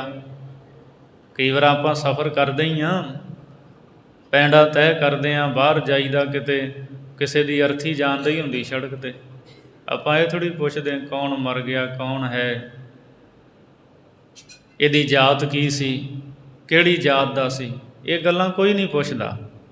ਭਾਈ ਗੁਰਦਾਸ ਜੀ ਕਹਿੰਦੇ ਉਹ ਰਾਹੀ ਜਿਹੜਾ ਜਾ ਰਿਹਾ ਨਾ, ਯਾਤਰੀ ਯਾਤਰਾ ਕਰ ਰਿਹਾ, ਮੋਏ ਨਾ ਪੁੱਛੇ ਜਾਤ। ਰਾਹ ਵਿੱਚ ਕੋਈ ਲੋਕ ਕਿਸੇ ਦੀ ਅਰਥੀ ਲਿਜਾਂਦੇ ਮਿਲ ਜਾਣ ਤੇ ਉਹ ਬੰਦੇ ਦੀ ਜਾਤ ਨਹੀਂ ਪੁੱਛਦਾ, ਮਰਿਆ ਕਿਹੜੀ ਜਾਤ ਦਾ ਸੀ, ਨਾ ਉਹਨੂੰ ਉਹ ਜਾਣਦਾ ਨਾ ਪਛਾਣਦਾ, ਉਹ ਨਹੀਂ ਪੁੱਛਦਾ। ਵੀ ਵਾਹੇ ਨਾ ਹੱਸਿਆ, ਰਸਤੇ ਵਿੱਚ ਜਾਂਦਿਆਂ ਕਿਸੇ ਦਾ ਵਿਆਹ ਹੋ ਰਿਹਾ ਹੈ, ਉਹਨੂੰ ਉਹਦੀ ਖੁਸ਼ੀ ਨਹੀਂ ਹੈ, ਉਸ ਵਿਆਹ ਦੀ ਖੁਸ਼ੀ ਨਹੀਂ ਉਹਨੂੰ। ਦੁਨੀਆ 'ਚ ਕਿੰਨੇ ਕੁ ਵਿਆਹ ਹੁੰਦੇ, ਕਿੰਨੀਆਂ ਮੌਤਾਂ ਹੁੰਦੀਆਂ ਰੋਜ਼, ਜਿਨ੍ਹਾਂ ਨੂੰ ਅਸੀਂ ਜਾਣਦੇ ਨਹੀਂ ਹਾਂ, ਉਸ ਵਿਆਹ ਦੀ ਸਾਨੂੰ ਕੋਈ ਖੁਸ਼ੀ ਨਹੀਂ ਹੁੰਦੀ। ਕਿੰਨੀਆਂ ਮੌਤਾਂ ਹੁੰਦੀਆਂ ਨੇ ਨਿੱਤ, ਉਸ ਮੌਤ ਦਾ ਦੁੱਖ ਨਹੀਂ ਹੁੰਦਾ, ਪਰ ਜਿਨ੍ਹਾਂ ਦੇ ਨਾਲ ਅਸੀਂ ਜੁੜੇ ਹੋਏ ਹੁੰਦੇ ਹਾਂ ਉਸ ਮੌਤ ਦਾ ਦੁੱਖ ਹੁੰਦਾ ਹੈ। ਭਾਈ ਗੁਰਦਾਸ ਜੀ ਕਹਿੰਦੇ ਵੇਖੋ, ਯਾਤਰੀ ਨਾ ਉਹ ਮਰੇ ਦੀ ਜਾਤ ਪੁੱਛਦਾ ਹੈ, ਨਾ ਉੱਥੇ ਰਾਹ ਵਿੱਚ ਜਾਂਦਿਆਂ ਜੇ ਵਿਆਹ ਕਿਸੇ ਦਾ ਹੋ ਰਿਹਾ, ਨਾ ਉਸ ਵਿਆਹ 'ਚ ਸ਼ਾਮਲ ਹੁੰਦਾ ਹੈ, ਨਾ ਉਸ ਵਿਆਹ ਵਿੱਚ ਸ਼ਾਮਲ ਹੋ ਕੇ ਉਹ ਖੁਸ਼ ਹੁੰਦਾ ਹੈ। ਦਾਤਾ ਕਰੇ ਜੋ ਦਾਤ, ਨਾ ਭੁੱਖਾ ਤੱਸਿਆ। ਸੋ ਇਹ ਦ੍ਰਿਸ਼ਟਾਂਤ ਦੇ ਕੇ ਭਾਈ ਗੁਰਦਾਸ ਜੀ ਸਮਝਾਉਂਦੇ ਹੈ, ਇਸੇ ਤਰ੍ਹਾਂ ਜਿਹੜੇ ਗੁਰਮੁਖ ਹੁੰਦੇ ਹੈ ਨਾ, ਉਹ ਇਸ ਸੰਸਾਰ ਦੇ ਵਿੱਚ ਇੱਕ ਸਰਾਂ ਦੇ ਵਾਸੇ ਵਾਂਗ ਸਮਝਦੇ ਹੈ। ਜਿਵੇਂ ਯਾਤਰੀ ਸਰਾਂ ਵਿੱਚ ਰਹਿੰਦਾ ਹੈ, ਫਿਰ ਸਵੇਰੇ ਪ੍ਰਭਾਤ ਵੇਲੇ ਉੱਠ ਕੇ ਤੁਰ ਪੈਂਦਾ ਹੈ, ਇਸੇ ਤਰ੍ਹਾਂ ਗੁਰਮੁਖ ਸਮਝਦੇ ਸੰਸਾਰ ਦਾ ਵਾਸਾ ਇੱਕ ਸਰਾਂ ਦਾ ਵਾਸਾ ਹੈ। ਅਤੇ ਜਦੋਂ ਕਾਲ ਦਾ ਸੂਰਜ ਚੜ੍ਹੇਗਾ ਉਦੋਂ ਉੱਠ ਕੇ ਤੁਰ ਜਾਣਾ। ਜਦੋਂ ਜ਼ਿੰਦਗੀ ਉਮਰ ਪੂਰੀ ਹੋ ਗਈ, ਇੱਥੋਂ ਸੰਸਾਰ ਤੋਂ ਤੁਰ ਜਾਣਾ ਹੈ। ਬਿਰਖੈ ਹੇਠ ਸਭ ਜੰਤ ਇਕੱਠੇ, ਇੱਕ ਤੱਤੇ ਇੱਕ ਬੋਲਨ ਮਿੱਠੇ, ਅਸਤ ਉਦੋਤ ਭਇਆ ਉੱਠ ਚੱਲੇ, ਜਿਉਂ ਜਿਉਂ ਔਧ ਵਿਹਾਣੀਆਂ। ਜਿਵੇਂ ਜਿਵੇਂ ਉਮਰ ਲੰਘਦੀ ਜਾਂਦੀ, ਮਹਾਰਾਜ ਜੀ ਕਹਿੰਦੇ ਉੱਠ ਕੇ ਤੁਰੇ ਜਾਂਦੇ ਨੇ ਸਾਰੇ। ਕਿਤੇ ਸਮਝਾਉਣ ਵਾਸਤੇ ਸਤਿਗੁਰੂ ਨੇ ਕਿਹਾ ਹੈ, ਜਿਵੇਂ ਪੰਛੀਆਂ ਦਾ ਵਾਸਾ ਰੁੱਖਾਂ 'ਤੇ ਹੁੰਦਾ, ਉੱਦਾਂ ਤੇਰਾ ਵਸੇਬਾ ਹੈ ਇਸ ਸੰਸਾਰ ਵਿੱਚ। ਤੂੰ ਵੀ ਇੱਕ ਪੰਛੀ ਹੈ, ਰਾਤ ਕੱਟਣ ਆਇਆ ਇਸ ਸੰਸਾਰ ਰੂਪੀ ਦਰਖਤ ਦੇ ਉੱਤੇ, ਅਤੇ ਜਦੋਂ ਸਵੇਰ ਹੋਣੀ ਤੂੰ ਇੱਥੋਂ ਉਡਾਰੀ ਮਾਰ ਜਾਣੀ ਹੈ। ਸੋ ਗੁਰਮੁਖ ਲੋਕ ਸਰਾਂ ਦਾ ਵਾਸਾ ਸਮਝਦੇ ਇਸ ਸੰਸਾਰ ਨੂੰ।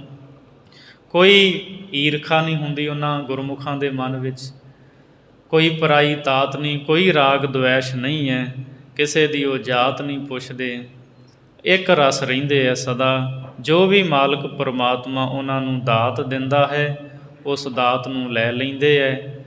ਨਾ ਭੁੱਖਾ ਤੱਸਿਆ, ਇਹ ਨਹੀਂ ਕਹਿੰਦੇ ਵੀ ਅਸੀਂ ਭੁੱਖੇ ਧਿਆਏ ਮਰ ਗਏ ਹਾਂ, ਇਸ ਤਰ੍ਹਾਂ ਨਹੀਂ ਕਹਿੰਦੇ। ਜੋ ਮਾਲਕ ਦਾਤਾਂ ਦਿੰਦਾ ਉਹਦੇ ਵਿੱਚ ਰਾਜੀ ਰਹਿੰਦੇ ਹੈ, ਸੰਤੋਖੀ ਹਨ। ਗੁਰਮੁਖ ਸਿਮਰਨ ਵਾਤ ਕਮਲ ਵਿਗਸਿਆ। ਗੁਰਮੁਖ ਸਦਾ ਹੀ ਵਾਹਿਗੁਰੂ ਦਾ ਸਿਮਰਨ ਕਰਦੇ ਨੇ, ਜਿਸ ਕਰਕੇ ਉਹਨਾਂ ਦਾ ਮੁਖ ਕੌਲ ਫੁੱਲ ਵਾਂਗ ਖਿੜਿਆ ਰਹਿੰਦਾ। ਵਾਤ ਦਾ ਅਰਥ ਹੁੰਦਾ ਮੁਖ, ਉਹਨਾਂ ਦਾ ਮੁਖ ਕਮਲ ਦੇ ਫੁੱਲ ਵਾਂਗ ਸਦਾ ਖਿੜਿਆ ਰਹਿੰਦਾ। ਆਪ ਉਹ ਖਿੜੇ ਰਹਿੰਦੇ ਹੈ ਅਤੇ ਹੋਰ ਜਿਹੜੇ ਮੁਰਝਾਏ ਹੁੰਦੇ ਆ ਉਹਨਾਂ ਨੂੰ ਵੀ ਖਿੜਾਉਂਦੇ ਹੈ। ਸੋ ਇਹ ਸੰਸਾਰ ਦਾ ਵਾਸਾ ਇਸ ਤਰ੍ਹਾਂ ਦਾ ਹੈ, ਵਾਟ ਵਟਾਊ ਆਵੇ ਜਾਏ, ਰਾਹੀ ਆਉਂਦਾ ਏ ਚਲਿਆ ਜਾਂਦਾ ਹੈ। ਅਤੇ ਪਾਤਸ਼ਾਹ ਬਾਣੀ ਵਿੱਚ ਬਚਨ ਕਰਦੇ ਨੇ, ਉੱਠ ਵੰਝ ਵਟਾਊੜਿਆ ਤੈ ਕਿਆ ਚਿਰ ਲਾਇਆ। ਪਾਤਸ਼ਾਹ ਜੀ ਕਹਿੰਦੇ ਤੂੰ ਰਾਹੀ ਹੈ, ਯਾਤਰੀ ਹੈ, ਉੱਠ, ਇੱਥੇ ਸਦਾ ਨਹੀਂ ਰਹਿਣਾ, ਚਿਰ ਕਿਉਂ ਲਾਇਆ ਹੈ, ਸਫ਼ਰ ਤੈਅ ਕਰ। ਸੋ ਹਰ ਬੰਦਾ ਸਫ਼ਰ ਦੇ ਵਿੱਚ ਹੈ। ਮਹਾਰਾਜ ਕਹਿੰਦੇ ਤੂੰ ਸਤ ਸੰਗਤ ਵਾਲੇ ਪਾਸੇ ਤੁਰ ਅਤੇ ਤੇਰਾ ਇਹ ਜੀਵਨ ਸਫਲ ਹੋ ਜਾਵੇਗਾ। ਅਗਲੀ 6ਵੀਂ ਪੌੜੀ ਦੇ ਵਿੱਚ ਭਾਈ ਗੁਰਦਾਸ ਨੇ ਕੁਝ ਦ੍ਰਿਸ਼ਟਾਂਤ ਦੇ ਕੇ ਸਮਝਾਇਆ ਹੈ ਵੀ ਕੁਝ ਹੀ ਸਮੇਂ ਦੀ ਹੈ ਇਹ ਦੁਨੀਆ। ਦੁਨੀਆ ਦੇ ਪਦਾਰਥ, ਦੁਨੀਆ ਦਾ ਰਸ, ਦੁਨੀਆ ਦਾ ਖੇਡ ਮੌਜ ਮੇਲਾ ਕੁਝ ਸਮੇਂ ਦਾ ਹੁੰਦਾ ਵੇਖਣ ਵਾਲਾ, ਪਰ ਜਿਹੜਾ ਸਦੀਵੀ ਰਹਿਣ ਵਾਲਾ ਉਹ ਪਰਮਾਤਮਾ ਦਾ ਨਾਮ ਹੈ। ਨਾਮ ਜਪ ਕੇ ਸਦੀਵੀ ਸੁੱਖ ਜੋ ਪ੍ਰਾਪਤ ਹੁੰਦਾ ਉਹ ਕਦੇ ਜਾਣ ਵਾਲਾ ਨਹੀਂ ਹੁੰਦਾ। ਦੀਵਾਲੀ ਦੀ ਰਾਤ ਦੀਵੇ ਬਾਲੀਅਨ, ਭਾਈ ਗੁਰਦਾਸ ਸਾਹਿਬ ਜੀ ਕਹਿੰਦੇ ਜਦੋਂ ਦੀਵਾਲੀ ਆਉਂਦੀ ਹੈ ਨਾ, ਦੀਵਾਲੀ ਦੀ ਰਾਤ ਸਾਰੇ ਲੋਕ ਦੀਵੇ ਬਾਲਦੇ ਹੈ, ਪਰ ਉਹ ਕਿੰਨਾ ਕੁ ਚਿਰ ਰਹਿੰਦੇ ਹੈ। ਮਿੱਟੀ ਦੇ ਦੀਵੇ ਵਿੱਚ ਤੇਲ ਪਾਇਆ, ਸਰੋਂ ਦਾ ਬੱਤੀ ਪਾਈ, ਜਗਾ ਦਿੱਤੇ, ਉਹ 2-3 ਘੰਟੇ ਜਗਦੇ ਆ, ਫਿਰ ਬੁੱਝ ਜਾਂਦੇ ਆ, ਸਾਰੀ ਰਾਤ ਨਹੀਂ ਜਗਦੇ ਰਹਿੰਦੇ। ਜਦੋਂ ਹਰ ਸਾਲ ਬੰਦੀ ਛੋੜ ਦਿਵਸ ਆਉਂਦਾ ਹੈ, ਦੀਵਾਲੀ ਆਉਂਦੀ ਹੈ, ਆਪਾਂ ਸਾਰੇ ਭਾਵਨਾ ਨਾਲ ਮਨਾਉਂਦੇ ਹਾਂ,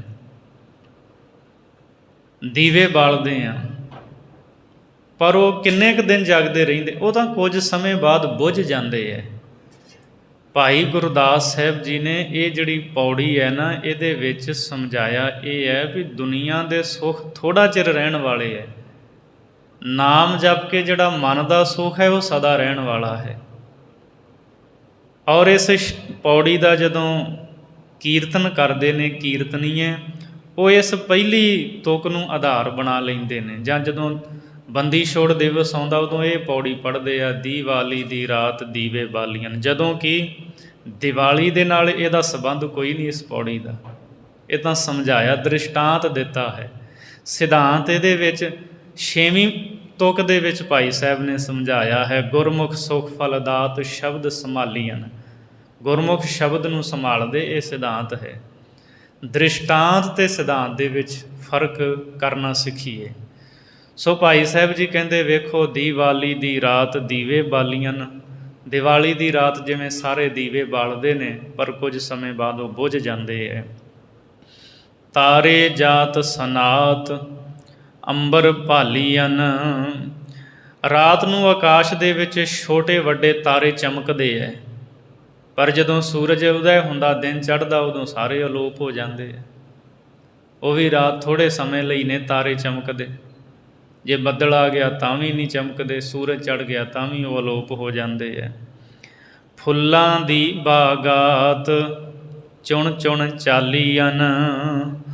ਸੋ ਜਿਹੜੀਆਂ ਫੁੱਲਾਂ ਦੀਆਂ ਬਗੀਚੀਆਂ ਹੁੰਦੀਆਂ ਨੇ, ਉਹਨਾਂ ਵਿੱਚ ਫੁੱਲ ਖਿੜਦੇ ਹੈ, ਅਤੇ ਮਾਲੀ ਜਿਹੜੇ ਹੁੰਦੇ ਆ ਉਹ ਚੁਣ ਚੁਣ ਫੁੱਲਾਂ ਨੂੰ ਚੁਣ ਚੁਣ ਕੇ ਉਹ ਵੇਖ ਵੇਖ ਕੇ ਨਾ ਚੰਗੀ ਤਰ੍ਹਾਂ ਤੋੜ ਲੈਂਦੇ ਆ। ਕੋਈ ਮਾਲਾ ਬਣਾ ਲੈਂਦਾ, ਕੋਈ ਕਿਤੇ ਫੁੱਲ ਚੜ੍ਹਾ ਦਿੰਦਾ ਹੈ, ਅਤੇ ਜਦੋਂ ਪਤਾ ਹੁਣ ਫੁੱਲ ਨਹੀਂ ਲੱਗਣੇ, ਉਹ ਫੁੱਲਾਂ ਵਾਲੇ ਬੂਟੇ ਪੁੱਟ ਕੇ ਹੋਰ ਦੂਜੇ ਲਾ ਦਿੰਦਾ ਹੈ।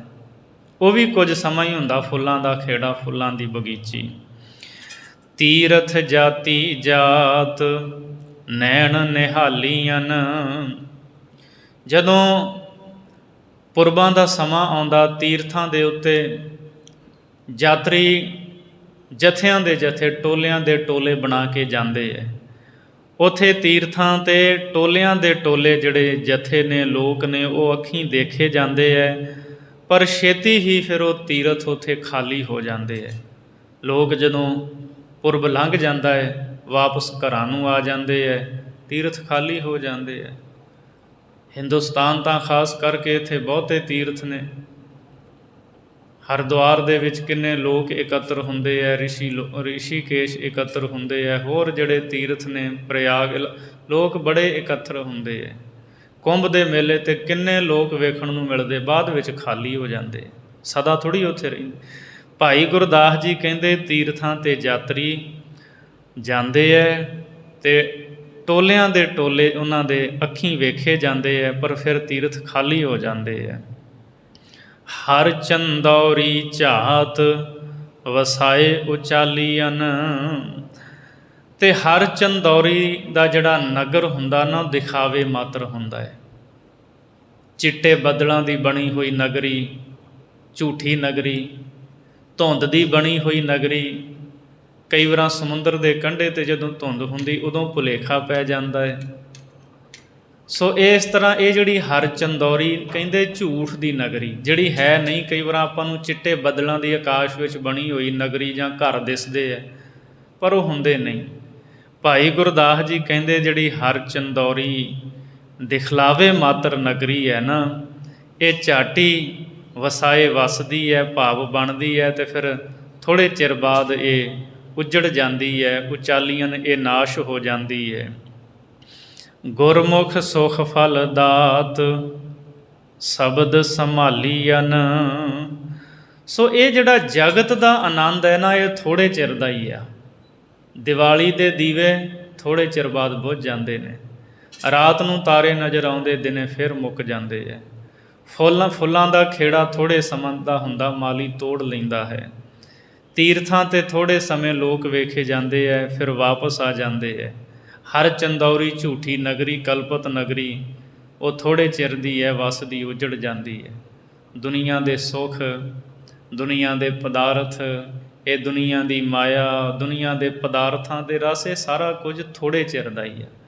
ਦੁਨੀਆ ਦਾ ਆਨੰਦ ਸੁੱਖ ਥੋੜ੍ਹੇ ਚਿਰ ਦਾ ਹੈ, ਪਰ ਗੁਰਮੁਖ ਗੁਰੂ ਦੇ ਸ਼ਬਦ ਨੂੰ ਸੰਭਾਲਦੇ ਹੈ, ਸ਼ਬਦ ਨੂੰ ਚੇਤੇ ਕਰਦੇ ਹੈ, ਇਸ ਲਈ ਉਹਨਾਂ ਨੂੰ ਸੁੱਖ ਫਲ ਦੀ ਦਾਤ ਪ੍ਰਾਪਤ ਹੁੰਦੀ ਹੈ, ਜਿਹੜਾ ਸੁੱਖ ਫਲ ਸਦਾ ਰਹਿਣ ਵਾਲਾ। ਉਹ ਸੁੱਖ ਗੁਰਮੁਖਾਂ ਦਾ ਥੋੜ੍ਹੇ ਚਿਰ ਵਾਲਾ ਨਹੀਂ, ਉਹ ਤਾਂ ਸਦਾ ਹੀ ਰਹਿੰਦਾ ਹੈ। ਸਦਾ ਉਹਨਾਂ ਦਾ ਮਨ ਸੁਖੀ ਰਹਿੰਦਾ ਹੈ, ਸਦਾ ਮਨ ਸਕੂਨ ਦੇ ਵਿੱਚ ਟਿਕਿਆ ਹੋਇਆ ਅਡੋਲਤਾ ਦੇ ਸਹਿਤ ਹੁੰਦਾ ਹੈ। ਇਸ ਲਈ ਸ਼ਬਦ ਦੇ ਨਾਲ ਜੁੜ ਕੇ ਗੁਰਮੁਖ ਸਦੀਵੀ ਆਨੰਦ ਨੂੰ, ਸੁੱਖ ਨੂੰ ਪ੍ਰਾਪਤ ਕਰ ਲੈਂਦੇ ਹੈ। ਸਤਿਗੁਰੂ ਮਿਹਰ ਕਰਨ। ਵਿਚਾਰਾਂ ਕਰਦਿਆਂ ਹੋਈਆਂ ਭੁੱਲਾਂ ਦੀ ਖਿਮਾ ਬਖਸ਼ਣੀ ਜੀ, ਅਗਾਂਹ ਵਾਸਤੇ ਸੁਮਤ ਬਖਸ਼ਣੀ। ਹਰ ਚੰਦੌਰੀ ਝਾਤ ਵਸਾਏ ਉਚਾਲੀਅਨ, ਗੁਰਮੁਖ ਸੁਖ ਫਲ ਦਾਤ ਸ਼ਬਦ ਸੰਭਾਲੀਅਨ। ਵਾਹਿਗੁਰੂ ਜੀ ਕਾ ਖਾਲਸਾ, ਵਾਹਿਗੁਰੂ ਜੀ ਕੀ ਫਤਿਹ।